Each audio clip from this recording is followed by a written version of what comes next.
Welcome to Valmiki logics. మనం ఈ వీడియోలో statements and course of action అనే క్రిటికల్ రీజనింగ్లో పార్ట్ 2 చూస్తున్నామా. ఆల్రెడీ పార్ట్ 1 చెప్పేసాం, పార్ట్ 2 చూస్తున్నాను. మీరు ఎవరైనా పార్ట్ 1 కానీ వినకపోతే ఒకసారి పార్ట్ 1 వినండి. కండిషన్స్ అన్నవి నీట్గా చెప్పున్నాను. బాగా ఫాలో అయితే అంటే ఏ రూల్స్ కరెక్ట్గా తెలిస్తే ఈ చాప్టర్ని క్లియర్ చేయొచ్చు అన్నది చెప్పున్నాము. అవి ఒకరో ఫాలో అయితే మాత్రం వీటిని మీరు ఈజీగా చేయొచ్చు. అయినా ఒకసారి రూల్స్ చూడండి అమ్మా. ఇక్కడ ఉన్న రూల్స్ ఏంటంటే రూల్ నెంబర్ 1, హార్ష్ డెసిషన్స్ తీసుకోకూడదు. రూల్ నెంబర్ 2, మనం ఏ కోర్స్ ఆఫ్ యాక్షన్ తీసుకున్నా అది ఆచరణకు వీలయ్యే పనులు, పాసిబుల్ వర్క్స్నే తీసుకోవాలి. ఆచరణకు వీలయ్యే పనులనే కోర్స్ ఆఫ్ యాక్షన్గా చెప్పాలి, ఆచరణకు వీలు కాని పనులని కోర్స్ ఆఫ్ యాక్షన్స్గా చెప్పకూడదు. 3వ రూలు, మన గత అనుభవాల్ని వాడాలి. పాస్ట్ ఎక్స్పీరియన్సెస్ని వాడితే మంచి నిర్ణయాలు తీసుకోవచ్చు. రూల్ నెంబర్ 4, గవర్నమెంట్ని ఎప్పుడూ కూడా క్రిటిసైజ్ చేయకూడదు. గవర్నమెంట్ పాలసీస్ని కానీ గవర్నమెంట్ని కానీ క్రిటిసైజ్ చేయకూడదు. As citizen you can advise the government. ప్రభుత్వానికి ఒక బాధ్యత గల పౌరుడుగా సలహాలు సూచనలు అయితే ఇవ్వచ్చు, కానీ విమర్శించే పని మాత్రం పెట్టుకోకూడదు నాన్న ప్రభుత్వాన్ని. ఇక 5వ రూల్, నువ్వు చేసే పని అనేది ఇమ్మీడియట్గా ఉండాలి. It should be immediate. Post phone చేయకూడదు. ఏ కోర్స్ ఆఫ్ యాక్షన్ని ఈసారి జరిగితే చూద్దాంలే అన్న పోస్ట్ పోన్మెంట్ ఉండకూడదు. ఇమ్మీడియట్గా చేయగలగాలి. ఈ రూల్స్ అన్నిటిని పాటిస్తేనే మనం కరెక్ట్గా ఆన్సర్ని పెట్టచ్చు. ఓకేనా? ఇప్పుడు దీని మీద ఉన్న క్వశ్చన్స్ చూద్దామమ్మా ఒకసారి. ఆల్రెడీ పార్ట్ 1లో కొన్ని క్వశ్చన్స్ చేశాం. ఇప్పుడు మిగిలిన క్వశ్చన్స్ ఇక్కడ సాల్వ్ చేద్దాం. ఫస్ట్ క్వశ్చన్ ఏమి ఇచ్చాడు చూడండి నాన్న. There has been less than 40% voter turnout in the recent assembly elections. రీసెంట్గా జరిగిన అసెంబ్లీ ఎలక్షన్స్లో 40% కన్నా తక్కువ ఓట్ కాస్టింగ్ అయ్యింది. సరే, ఒక ఎమ్మెల్యేని ఎన్నుకునేటప్పుడు ఇంత శాతం ఓట్ కాస్టింగ్ వస్తేనే అతను ఎమ్మెల్యే అవుతాడు అని ఏమన్నా రూల్ ఉందా అంటే ఏమి లేదమ్మా. కొన్ని ఏరియాల్లో 40% కాదు కదా, 20% కూడా రాదు. అయితే ఏం చేస్తాం? ఆ 20%లోనే ఎవరికి లీడ్ ఉంటే ఆయనే ఎమ్మెల్యేగా వెళ్ళాల్సి వస్తుంది. సో ఇక్కడ చెప్పింది కూడా అదే. ఒక అసెంబ్లీ ఎలక్షన్స్లో, రీసెంట్గా జరిగిన అసెంబ్లీ ఎలక్షన్స్లో 40% కన్నా తక్కువ ఓట్ కాస్టింగ్ జరిగింది అన్నాడు. సరే, ఏం చేద్దాం? కోర్స్ ఆఫ్ యాక్షన్ చూడండి. First, the election commission should cancel the entire election process cast are not adequate to represent people. తప్పు. కంప్లీట్గా ఎలక్షన్ ప్రాసెస్ని క్యాన్సిల్ చేయడం ఏంటి? ఎలక్షన్ ఎప్పుడు క్యాన్సిల్ అవుతుందన్న? ఓట్లు తక్కువ పడ్డాయని ఎలక్షన్ క్యాన్సిల్ చేస్తారా? గతంలో ఎప్పుడు ఇలాంటి పనులు జరగలేదే. అక్కడ ఏదన్నా జరగరాని చర్యలు జరిగితే రీఎలక్షన్స్ పెడతారేమో, కానీ ఇలా ఓట్ కాస్టింగ్ తక్కువ ఉందని చెప్పి రీఎలక్షన్ పెట్టడం అన్నది ఇప్పుడు దాకా జరగలేదు. రీఎలక్షన్ అన్నది గవర్నమెంట్కి విపరీతమైన ఖర్చు. మళ్ళీ ఎలక్షన్స్ పెట్టడం అంటే అక్కడ పార్టిసిపేట్ చేసే వాళ్ళకు కూడా విపరీతమైన ఖర్చు. సో ఇది ఆచరణకు వీలు కాని పని. పాసిబుల్ అయ్యి ఉండాలి అని చెప్పా. కోర్స్ ఆఫ్ యాక్షన్ ఏదైనా ఆచరణకు వీలు అయ్యి ఉండాలి. ఇది ఆచరణకు వీలు కాదు. ఇలాంటి చెత్త రీజన్ వల్ల అసలు కుదరదు. మరి కొన్ని ఏరియాల్లో అంటే నక్సలైట్ల ప్రాంతాల్లో 20% రావడం కూడా కష్టమే. నువ్వు మళ్ళీ రీఎలక్షన్ అంటే ఈసారి 10% కూడా రాదు. కారణం ఏంటంటే ఎవరు వెళ్ళి ఓట్లు వేసి అంటే ఆ ఎలక్షన్ సిస్టమ్ని వాళ్ళు అపోజ్ చేస్తారు కాబట్టి ఈ ఓట్లు వేసిన 20% ఎవరు అన్నది వాళ్ళ దగ్గర ఈసారి క్లియర్ డేటా ఉంటుంది. కాబట్టి ఈసారి 20% కూడా కాదు, కేవలం 10% వస్తుంది. సో రీఎలక్షన్ అన్నది జరగదు, పెట్టకూడదు, ఆచరణకు వీలు కాదు. రెండోది, the entire election commission should take away the voting rights of those who did not exercise their right. ఎవరైతే ఓట్లు వేయలేదో వాళ్ళందరికీ ఓటర్ కార్డు, ఓటింగ్ రైట్సే తీసేద్దాం అన్నాడు. ఇదేంటిది? Harsh decision. ఇలాంటి కఠినమైన నిర్ణయాలు తీసుకోకూడదమ్మా.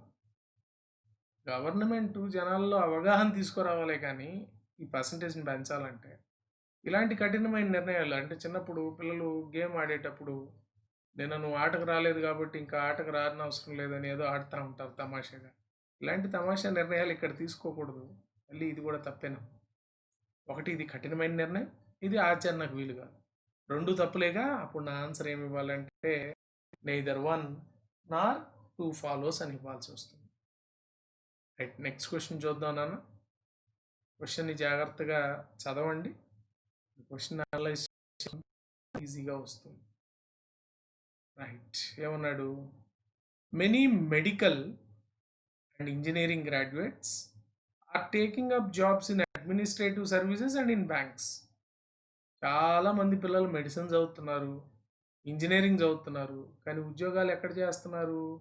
ఒకటి గ్రూప్స్ రాసి, లేదా సచివాలయం ఎగ్జామ్స్, లేదా ఆర్ఆర్బి ఎగ్జామ్స్, ఇలాంటి ఎగ్జామ్స్ రాసి ఇటన్నా వస్తున్నారు. అడ్మినిస్ట్రేటివ్ సర్వీసెస్ సైడ్ అన్నా వస్తున్నారు, లేదా బ్యాంక్ ఉద్యోగాలకైనా వస్తున్నారు. వీళ్ళు చదివిన చదువు ఏంటి? అక్కడ చేస్తున్న ఉద్యోగాలు ఏంటి? ఎందుకు జరుగుతుంది? ఎందుకు జరుగుతుందంటే మెడిసిన్ చదివేటప్పుడు, ఇంజనీరింగ్ చదివేటప్పుడు చాలామంది పిల్లలకి అసలు ఎందుకు చదువుతున్నామో కూడా తెలియదు. జస్ట్ ఒక ఫ్లోలో చదువుకుంటూ వస్తారు. అంతా ఇంజనీరింగ్ అయిపోయిన తర్వాత, ఆ హ్యాపీ డేస్ అయిపోయిన తర్వాత ఉద్యోగం చేయాలంటే ఏం చేయాలన్న పెద్ద క్వశ్చన్ వచ్చినప్పుడు ఎవరో ఒకరు ఇచ్చిన అడ్వైజ్ ఏంటంటే, నువ్వు గ్రూప్స్ రాయి, నువ్వు బ్యాంక్ ఎగ్జామ్స్ రాయి, నీలో ఒక బ్యాంక్ ఎంప్లాయీ కనపడుతున్నాడు నాకు, ఇలా ఏదో ఒక అడ్వైజ్ వింటారు. దాని తర్వాత ఈ కోచింగ్స్కి రావడం, వీటిని ప్రిపేర్ అవ్వడం జరుగుతుంది. ఎవడు చిన్నప్పటి నుంచి నేను బ్యాంక్లో ఉద్యోగం తెచ్చుకోవాలని ప్రిపేర్ అవ్వడం, చదువుతూ వస్తాడు. ఒక టైంలో ఇది ఒక ఆప్షన్స్గా మిగిలితే అటువైపు డైవర్ట్ అవుతుంది. సో ఎందుకు జరుగుతుంది ఈ సిచ్యువేషన్? ఇంజనీరింగ్ చదివిన ఒక పిల్లాడు బ్యాంక్ ఉద్యోగానికి ఎందుకు వస్తున్నాడు? ఎందుకు వస్తున్నాడు అంటే దానికి 2 కారణాలు. ఒకటి, అక్కడ చదివే ఇంజనీరింగ్ చదువు ఆ ఉద్యోగానికి సరిపోవట్లేదు. అతను మళ్ళీ కోర్సులు తీసుకుంటే కానీ ఉద్యోగం రావట్లేదు. ఇంకొకటి, చదివిన చదువు మీద ఎక్కువ అవకాశాలు ఉండకపోవడం. ఇలాంటి ఆప్షన్స్ ఉండడం వల్లే స్టూడెంట్స్ ఇలా డైవర్ట్ అవ్వడం జరుగుతుంది. సరే, దీనికి మనం కోర్స్ ఆఫ్ యాక్షన్స్ ఏమి ఇచ్చాడో చూద్దాం. ఆల్ ద ప్రొఫెషనల్స్, అంటే వీళ్ళు ప్రొఫెషనల్సేగా, వీళ్ళు medicine, engineering graduates, these are professionals. All the professionals should be advised to refine from taking up such jobs. తప్పునా? మీరు ఇలాంటి వాటికి అప్లై చేయకూడదని అడ్వైజ్ ఇవ్వాలన్నాడు.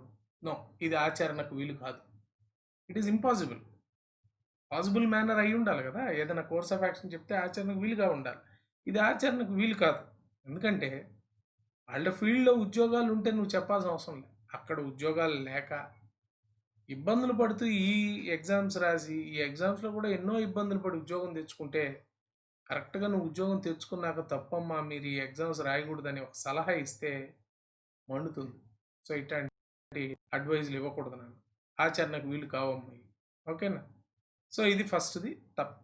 రెండోది, the government should appoint A committee to find out the reasons for these professionals taking up such jobs and to suggest remedial measures. ఇది బాగుందమ్మా. గవర్నమెంట్కి ఒక అడ్వైజ్ ఇచ్చాడు, ఒక కమిటీ వేద్దాం, ఎందుకు ఇలా జనాలు ఇలా మారుతున్నారు అంటే వాళ్ళు చదివిన చదువు వేరే ఉద్యోగాలకు ఎందుకు వస్తున్నారో కమిటీ ద్వారా కనుక్కుందాం, వీళ్ళందరికీ సజెస్టెడ్ రెమిడియల్ మెషర్స్, ఏదైనా పరిష్కార సూచనలు మార్గాలు ఇద్దాం అంటున్నాడు. సో ఇది కరెక్టేనా? మీరు అనొద్దు గవర్నమెంట్కి తెలియకుండానే ఇదంతా జరుగుతుందా, ఇన్ని ఇంజనీరింగ్ కాలేజీలు ఉండబట్టే కదా ఇంతమంది నిరుద్యోగులు ఉన్నారు. ఇలాంటివి మనం క్రిటిసైజ్ చేయకూడదు, ఎప్పటికీ గవర్నమెంట్ క్రిటిసైజ్ చేయకూడదు. గవర్నమెంట్కి ఇచ్చే అడ్వైజ్ ఏదైనా కూడా కరెక్టే కోర్స్ ఆఫ్ యాక్షన్లో. చూడండి, మన మైండ్ సెట్ అర్థం చేసుకోవడానికి ఈ క్వశ్చన్స్ అన్ని. మీరు రాసేదే గవర్నమెంట్ ఉద్యోగానికి అయినప్పుడు మీరు గవర్నమెంట్ క్రిటిసైజ్ చేస్తే ఎలా? గవర్నమెంట్ని ఎట్టి పరిస్థితిలో మీరు మీ పర్సనల్ వ్యూ వేరునాను, మీ పర్సనల్ వ్యూ ఎగ్జామ్లో అప్లై చేయడం కుదరదు. ప్రతి ఒక్కరికి ఒక పర్సనల్ వ్యూ ఉంటుంది, అది ఎగ్జామ్లో కుదరదు నన్ను. సో అది కొంచెం జాగ్రత్తగా మీరు డెసిషన్ తీసుకోవాలి. సో ఇక్కడ రెండోది కరెక్టేనమ్మా, ఎందుకంటే it's an advice given to the government. So we can take it as a answer అనమాట. సో ఆన్సర్ ఓన్లీ 2 ఫాలోస్ అనేది ఇవ్వాల్సి వస్తుంది. రైట్, నెక్స్ట్ క్వశ్చన్ చూద్దాం అన్న. మీరు ఒకసారి వీడియోని పాస్ చేసి క్వశ్చన్ ఒకసారి ట్రై చదవండి, క్వశ్చన్ అర్థం చేసుకోండి, దాని తర్వాత చూద్దాం. రైట్, ఫస్ట్ చూడండి. Due to substantial reduction in fares by different airline services, large number of passengers so far traveling by upper classes in trains have switched over to airline services. ఏం జరిగింది? Fares తగ్గించారు. ఎవరు తగ్గించారు? Airline services. ఫ్లైట్లో fair అన్నది, ఛార్జీలు అన్నది తగ్గినాయి. ఈ తగ్గడం వల్ల ఏమైంది? అప్పటి వరకు అప్పర్ క్లాస్ అంటే థర్డ్ ఏసీలో, 2 టైర్ 3 టైర్ ఏసీల్లో వెళ్ళే ప్యాసింజర్లు అందరూ కూడా దీనికి పెద్ద కాస్ట్ డిఫరెన్స్ లేకపోవడంతో ఎయిర్లైన్ సర్వీసెస్కి స్విచ్ అయిపోయారు. అందరూ ఈ అప్పర్ క్లాసెస్లో ట్రావెల్ చేయకుండా ఎయిర్లైన్ సర్వీసెస్కి స్విచ్ అయ్యారు. ఇది ఇక్కడ ఇచ్చిన సమస్య. జనరల్గా ఎయిర్లైన్స్ని ఎవరు ప్రిఫర్ చేస్తారు? ఎవరైతే టైంకి ఎక్కువ వాల్యూ ఇస్తారో వాళ్ళు ప్రిఫర్ చేస్తారు. ఎవరైతే లగ్జరీకి ప్రిఫరెన్స్ ఇస్తారో వాళ్ళు ఈ ఎయిర్లైన్స్ సర్వీసెస్ని ప్రిఫర్ చేస్తారు. అర్జెంటుగా వెళ్ళాలి, సుఖంగా వెళ్ళాలి, అప్పుడే వీళ్ళు ఫ్లైట్ని ప్రిఫర్ చేస్తారు. కానీ వీళ్ళు అలాంటి వాళ్ళు కాదమ్మా పాపం. వీళ్ళు అప్పర్ క్లాస్లో వెళ్తూ ఉన్నారు పాపం. అయితే ఛార్జీలు తగ్గినాయి అన్న విషయం తెలిసి ఎట్టయితే అట్టయిందిలే అనేసి ఫ్లైట్ ఎక్కడానికి వచ్చారు. మీరు కావాలంటే వీళ్ళు ఫ్లైట్లో వెళ్తున్నప్పుడు చెప్పినా ఛార్జీలు మళ్ళీ ట్రైన్లో కూడా తగ్గించామని ఫ్లైట్ దూకేసైనా వచ్చే రకాలు వీళ్ళందరూ కాదు. So large number of passengers so far travelled by upper classes have switched over. ఎందుకు స్విచ్ అయ్యారు? ఉన్నట్టుండి ఇంత మార్పు ఎందుకు వచ్చింది? ఇదిగో ఛార్జీలు తగ్గడమే మార్పు. ఓకేనా? మనం అప్పుడప్పుడు షాపింగ్కి వెళ్తూ ఉంటాం అమ్మా, డిమార్ట్ వాటికి వెళ్ళినప్పుడు ఏమవుతుంది, మంచి ఆఫర్ ఉందనుకోండి, అవసరం లేనట్టు కూడా కొంటాం. కారణం ఏంటి? వాస్తవానికి నీకు 1 కిలో కారప్పొడి అవసరం అంటే అక్కడ దానికి సంబంధించిన రేట్ డిస్కౌంట్లో ఉందంటే ప్రిఫర్ చేస్తాం, వాడొచ్చులే. ఎందుకని? రెగ్యులర్ ఐటెంకి దానికి మధ్య నీకు ఫేర్ అన్నది అంటే ఆ తేడా అన్నది తక్కువగా ఉన్నప్పుడు నువ్వు ప్రిఫర్ చేస్తావు. దేన్ని బట్టి నువ్వు ఆలోచిస్తున్నావు అంటే జస్ట్ అక్కడ ఉన్న కాస్ట్ని బట్టే మనం ఇక్కడ డెసిషన్స్ అనేవి తీసుకుంటూ ఉంటాం అన్నమాట. రైట్, ఏం చేద్దాం చూద్దాం. First, the railway should immediately reduce the fair structure. చూడండి, రైల్వే వాళ్ళు తక్షణమే, సమస్య ఏంటి? ఛార్జీలేగా. ఇమ్మీడియట్గా రైల్వే వాళ్ళు కూడా ఫేర్ స్ట్రక్చర్ తగ్గించాలి. దేంట్లో? అప్పర్ క్లాసెస్లో. ఎందుకు? Substantially to to to retain it's passengers. వాళ్ళ ప్యాసింజర్స్ని మళ్ళీ రీగెయిన్ చేయడానికి వీళ్ళ దగ్గర ఉన్న ఒకే ఒక మార్గం ఛార్జీల్ని తగ్గించడం, ఫేర్ని తగ్గించడం. మంచి నిర్ణయమే. సమస్యకు పరిష్కారం ఇదేగా. ఇక్కడ ఛార్జీలు తగ్గాయి కాబట్టి జనాలు వెళ్తున్నారు. ఆబ్వియస్లీ నువ్వు కూడా తగ్గిస్తే నీ దగ్గరికి కూడా వస్తారు. సో ఇది ఒక్కటే మార్గం. ఇంకొకటి, ఇది ఇమ్మీడియట్గా తీసుకోకపోతే జనాలు దీనికి అలవాటు పడతారు. వన్స్ అలవాటు పడితే మళ్ళీ ఛార్జీల గురించి పట్టించుకోరు. సో ఇమ్మీడియట్గానే చేయాల్సిన నిర్ణయం. రైట్, రెండోది ఏమన్నాడు? The railway should reduce the capacity of upper classes in all train to avoid loss. తప్పునాను. నష్టాలు తగ్గించుకోవడానికి ఏం చేస్తానంటాడు? అప్పర్ క్లాసెస్లో కెపాసిటీని తగ్గిద్దాం అంటాడు. ఇది ఎటువంటి కరెక్ట్ నిర్ణయం చెప్పండి? ట్రైన్ అంటూ వెళ్తూ ఉంటే ఆటోమేటిక్గా ఒక బోగి అటాచ్ అయ్యే కదా వెళ్తుంది. ఏం తప్పే ఉంది? ఒక అప్పర్ క్లాస్ ఎక్స్ట్రాగా ఉన్న వాళ్ళు తప్పేం లేదుగా. ఉదాహరణకు అనుకుందాం నాన్న, ఒక ప్రైవేట్ ట్రావెల్స్ బస్సు నెల్లూరు నుంచి హైదరాబాద్కి వెళ్తుంది అనుకుందాం. వెళ్ళేటప్పుడు కేవలం 3 మెంబర్స్ మాత్రమే టికెట్ బుక్ చేసుకున్నాడు. 3 సీట్స్ మాత్రమే ఫిల్ అయినాయి. 3 సీట్లే ఫిల్ అయినాయి కదా అని ఉన్న సీట్లన్నీ ఇప్పేసి నష్టం లేకుండా ఉంటుంది, బండికి వెయిట్ తక్కువ ఉంటే మైలేజ్ ఎక్కువ ఉంటుంది అని చెప్పి కేవలం 3 సీట్లతో నువ్వు హైదరాబాద్ పంపిస్తే రిటర్న్లో మొత్తం బస్సు అంతా ఫిల్ అయితే సీట్లు ఇక్కడ ఉన్నాయి కదా. కాబట్టి ఎప్పుడూ కూడా ఒక ఆప్షన్గా ఉండాలి, కానీ జనాల మీద అలగకూడదు. ఫ్లైట్ ఎక్కుతారా, ఎక్కండి, ఎన్ని రోజులు ఎక్కుతారో చూద్దాం, ఓన్లీ ఇంజిన్ మాత్రమే తిప్పుకుంటారు నేనని ఇలా జనాల మీద అలగకూడదమ్మా. లాస్ట్ మినిట్ ఆప్షన్గా అయినా ఉండగలగాలి. సో ఇలా జనాల మీద అలగడం అన్నది తప్పు. ఇవి ఆచరణకు వీలు కాని పనులు నాన్న. సో ఇలాంటి పనులు చేయకూడదు తల్లి. సో రెండోది తప్పు. Only 1 is the answer. Only 1 follows. Right, next question చేద్దాం. మీరు ఒకసారి ఫస్ట్ ట్రై చేయండి నాన్న క్వశ్చన్. రైట్, ఏమి ఇచ్చాడు చూడండి నాన్న, ఏమంటాడు? Large number of engineering graduates, మళ్ళీ ఇంజనీరింగ్ గ్రాడ్యుయేట్స్ మీదే క్వశ్చన్ వచ్చింది. In a country are not in a position to have a gainful employment at present, number of engineering is likely to grow in the future. ఇది సమస్య. ఉన్న ఇంజనీర్లకే ఉద్యోగాలు లేవు, మళ్ళీ ఈ ఇయర్ మళ్ళీ ఇంజనీర్లు బయటకు వస్తున్నారు పాస్డ్ అవుట్స్. ఈ సంఖ్య పోను విపరీతంగా పెరిగిపోతుంది అన్నది ఇతని ఇష్యూ ఏంటి?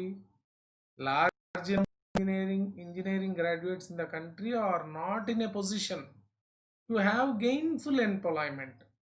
ఉన్న ఇంజనీర్లకే ఉద్యోగాలు లేవు at present, and the number of engineers is likely to grow. ఈ సంఖ్య ఇంకా పెరిగిపోతూ ఉంది ఫ్యూచర్లో అన్నది ఇతని సమస్య. ఒకటి, ఉన్న ఇంజనీర్లకు ఉద్యోగాలు ఎందుకు లేవు? ఉన్న ఇంజనీర్లకు ఉద్యోగాలు ఎందుకు లేవు అంటే, ఒకటి, ఇంజనీరింగ్లో స్టూడెంటు తన ఉద్యోగానికి కావాల్సిన చదువుని నేర్చుకోకపోవడం, అంటే కెరియర్కి కావాల్సింది నేర్చుకోకపోవడం. పాస్ అవ్వడం, ఫెయిల్ అవ్వడం ఇది ఇష్యూ కాదు. తన చదువు తన లైఫ్కి ఎంత ఉపయోగపడింది అన్నది ఇష్యూ. మరి ఇంజనీరింగ్లో చదువు ఎంతమందికి లైఫ్కి ఉపయోగపడుతుందా అంటే అది ఒక క్వశ్చనే. కారణం ఏంటి? పాత చదువులు, పుస్తకాల్లో ఉన్నది పాత చదువులు, మార్కెట్లో ఉన్నది లేటెస్ట్ ఎడ్యుకేషన్. చూడండి, ఒక స్టూడెంటు 4 years ఇంజనీరింగ్ అయిపోయిన తర్వాత మళ్ళీ అమీర్పేటకి వెళ్ళి కోర్సులు తీసుకుంటున్నాడు. కారణం ఏంటి? అతను చదివిన కోర్సులు వేరు. ఉద్యోగానికి పనికి వస్తాయంటే బేస్ వర్క్కి మాత్రమే, కానీ మళ్ళీ ఉద్యోగానికి ఏం అవసరమో మళ్ళీ నేర్చుకుంటున్నాడు. అదేదో ఇంజనీరింగ్ లేకుండా 1 year అమీర్పేటలో స్పెండ్ చేస్తే మంచి ఉద్యోగాలు వస్తాయి. సో మొత్తం మీద ఈ ఇంజనీర్ల సంఖ్య విపరీతంగా పెరిగిపోయింది. ఇలా పెరుగుతూ ఉంటే ఈ సమస్య ఇంకా నిరుద్యోగులన్న వాళ్ళు పెరిగిపోతూ ఉంటారు. సో ఇదే ఇక్కడన్న ఇష్యూ. సరే, దీనికి ఏం చేద్దామో చెప్తాడు చూడండి. The government should launch attractive employment generation scheme and encourage these graduates to opt for such schemes and to use their expertise and knowledge effectively. నాన్న, ఇది మంచి సలహా అమ్మ. ఏం చేద్దాం అంటాడు? మంచి మంచి అట్రాక్టివ్ ఎంప్లాయ్మెంట్ జనరేషన్ స్కీమ్స్ పెడదాము, జనాల్లో అవగాహన తీసుకొచ్చి వాళ్ళ స్కిల్ డెవలప్మెంట్ చేద్దాం. ఇది ఆల్రెడీ జరుగుతూ ఉందమ్మా. ప్రధానమంత్రి కౌశల్య వికాస్ యోజన, PMKYA, ఇది ఆల్రెడీ గవర్నమెంట్ ఇప్పుడు ఫాలో చేస్తున్న మెథడే. సో ఇది జరుగుతూ ఉంది. So 1 done. మంచి మంచి స్కీమ్స్ ద్వారా వాళ్ళ స్కిల్స్ని డెవలప్ చేసుకోవడం. రెండోది, దిస్ హ్యాపెండ్, ఈ సమస్య ఎందుకు వచ్చిందో చెప్తున్నాడు. This happened due to proliferation of engineering colleges. విపరీతంగా పెరిగిపోయిన ఇంజనీరింగ్ కాలేజీల వల్లే ఈ సంఖ్య పెరుగుతూ ఉంది in the country, and thereby lowered the quality of engineering graduates. Those colleges which are not equipped to impart quality education should be closed down. Very good. చూడండి, అన్ని కాలేజీలని మూసేయమంటే తప్పు. దోస్ కాలేజెస్, ఏ కాలేజీలు అయితే నాణ్యమైన విద్యని ఇవ్వలేకున్నాయో, క్వాలిటీ ఎడ్యుకేషన్ ఇవ్వలేకున్నాయో తక్షణమే మూసేద్దాం. ఎందుకంటే నిజంగా ఇంజనీరింగ్ కాలేజీలో స్టూడెంట్కి కావాల్సిన విద్యను క్వాలిటీగా ఇవ్వగలిగితే ఖచ్చితంగా స్టూడెంట్కి జాబ్ అనేది వస్తుంది. ఈరోజు ఇంజనీరింగ్ కాలేజీలో చాలా మటుకు పరిస్థితి ఎట్లా ఉందంటే, ఈ పిహెచ్డీలు ఉన్న ప్రొఫెసర్లు తక్కువ, ఫ్రెషర్లు లేదా 10,000 రూపాయలు 5,000 రూపాయల జీతగాళ్ళే ఎక్కువ. అంటే కాలేజీ ఎవరో ఒకరిని, ఒక ఐవర్ని పెట్టడం, ఆ ఐవర్ కరెక్ట్గా స్టూడెంట్కి, చూడండి, సబ్జెక్ట్ని అనర్గళంగా చెప్పడం వేరు, సబ్జెక్ట్ రాత్రికి చదువుకొని ఉదయం చెప్పడం వేరు. అలా రాత్రి చదువుకొని ఉదయం చెప్పే అయ్యేవారు స్టూడెంట్కి ఎంతవరకు న్యాయం చేయగలడు అంటే కష్టమే. తన బతుకు తెరువు అతను చూసుకున్నాడే కానీ స్టూడెంట్కి 100% న్యాయం చేయగలడు అంటే చేయలేడు. మరి అలాంటి అతను తయారు చేసే ఈ ఇంజనీర్లు ఎలా ఉంటారు? అలాగే ఉంటారు. కాబట్టి నాన్న, ఇక్కడ సమస్య ఒకటే, విపరీతంగా ఉన్న ఇంజనీరింగ్ కాలేజ్, అది కూడా ఏంటి, నాణ్యమైన విద్యను ఇవ్వలేని ఇంజనీరింగ్ కాలేజీలు ఎక్కువ ఉన్నాయి. ఆ కాలేజెస్ మూసేస్తే అప్పుడు ఇంజనీర్ల సంఖ్య కూడా తగ్గుతుంది. ఎప్పుడైతే ఇంజనీర్ల సంఖ్య తగ్గుతుందో ఉన్న వాళ్ళకి మంచి ఉద్యోగాలు వస్తాయి, గ్రోత్ అన్నది బాగుంటుంది. ఓకేనా? సో ఫస్ట్ది కరెక్టే, రెండోది కూడా కరెక్టే. అన్ని కాలేజీలు మూసేయమంటే తప్పు. ఏవైతే నాణ్యమైన విద్యను ఇవ్వలేదో వాటిని మూసేయమన్నాడు, తప్పేం లేదు. సో రెండోది కూడా కరెక్టే. Both 1 and 2. మీరు కొంతమంది అనొచ్చు ఇది హార్ష్ డెసిషన్ కదా, అన్నిటినీ మూసేయమంటే హార్ష్ డెసిషన్. నాణ్యమైన విద్యని ఇవ్వలేని వాటిని క్లోజ్ చేయమన్నాడు, తప్పేం లేదు నాన్న, కరెక్ట్ డెసిషన్. సో 2 కరెక్ట్ కాబట్టి మన ఆన్సర్ బోత్ 1 and 2 అని ఇద్దాం. రైట్, నెక్స్ట్ క్వశ్చన్ చూద్దాం అమ్మా. ఏమిచ్చాడు? There has been an unprecedented increase in the number of successful candidates in this year's school leaving certificate exam. School leaving certificate exam అంటే TC exam అని మాత్రం అనద్దు నాన్న. అంతటితో స్కూలింగ్ పోతుంది. అంటే ఎస్ఎస్సి 10th క్లాస్. ఈ 10th క్లాస్ ఎగ్జామ్స్లో చాలామంది పిల్లలు పాస్ అయ్యారు. మరి 10th చాలామంది పిల్లలు పాస్ అయితే వీళ్ళందరూ ఎక్కడికి వస్తారు? ఇంటర్మీడియట్కి వస్తారు. మరి ఇంటర్మీడియట్లో వీళ్ళందరికీ సీట్ల గురించి మనం ఇప్పుడు ఆలోచించాలి. జనరల్గా ప్రైవేట్ కాలేజీలో ఎప్పుడు కూడా సీట్లు లేవు అని చెప్పరు నాకు.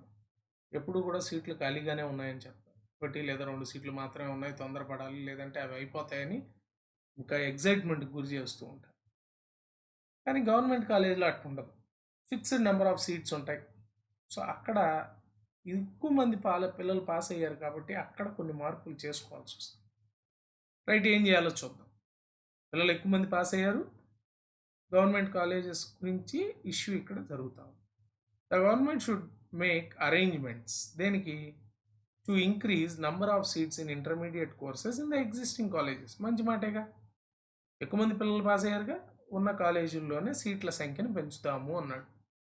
తప్పేం లేదు, చేయొచ్చు. సో ఫస్ట్ది కరెక్ట్, ఆచరణకు వీలయ్యే పని చేయొచ్చు. రెండోది, the government should take active steps to open new colleges to accommodate all these successful candidates. ఇది జరగదు. ఎంత ఫాస్ట్గా చేయినా ఒక కాలేజ్ కట్టేదానికి 1 ఇయర్ పడుతుంది. ప్రైవేట్ ఇన్స్టిట్యూట్స్ అంటారా, ఏదో ఒక అపార్ట్మెంట్ తీసుకొని కాలేజీని స్టార్ట్ చేసేస్తాయి. గవర్నమెంట్ అటు కాదుగా, ఓన్ బిల్డింగ్ కట్టాలిగా. ఓన్ బిల్డింగ్ కట్టి దానికి జేఎల్స్ని రిక్రూట్ చేసి ఇవన్నీ చేసేదానికి 1 ఇయర్ ఈజీగా పడుతుంది.